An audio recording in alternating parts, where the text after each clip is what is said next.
Larry est une personne joyeuse. Son sourire et son hospitalité l'aident à faire des amis et à se mélanger avec les gens. Dieu l'a appelé à servir en tant que pionnier de la mission mondiale dans le village de Bualo et Manado en Indonésie. Ce secteur est considéré comme une zone non pénétrée par l'église adventiste du 7e jour et plusieurs personnes ont soif d'entendre l'évangile. Larry a reçu une approbation des officiels du gouvernement et des dirigeants du village pour y travailler. La première chose qu'il a voulu faire, c'est de visiter chaque famille de la région et devenir leur ami. Comme dans les autres petites îles, la plupart des gens ici travaillent comme pêcheurs. Larry aime sortir et aller dans l'eau avec les pêcheurs pour les aider à nourrir leur famille.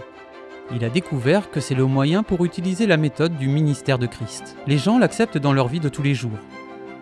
Planter des fruits et des légumes n'est pas une pratique courante dans cet endroit. Larry savait que c'était là une occasion de rencontrer les gens dans leurs besoins. Il a créé un groupe de fermiers pour enseigner au village comment commencer des petits jardins ou des fermes autour de leur maison. Le but était qu'ils se procurent des légumes, des haricots et d'autres nourritures de tous les jours. Larry a mis en place aussi des programmes de culte et de prière.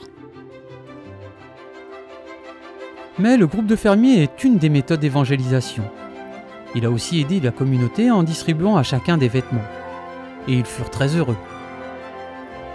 Depuis cette île si retirée et éloignée de l'île principale, les soins médicaux sont difficiles d'accès. La malaria est une menace ici. Tension artérielle élevée et cholestérol sont les défis les plus courants.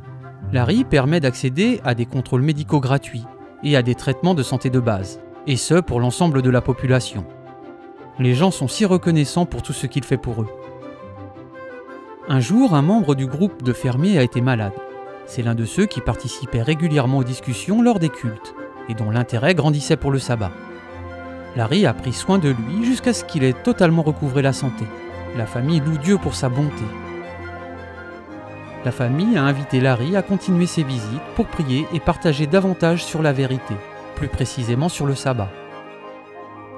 Veuillez prier pour le travail que Larry est en train d'accomplir dans ces nouveaux territoires d'Indonésie. Priez pour que plus de personnes ouvrent leur cœur et soient prêts pour le retour de Jésus.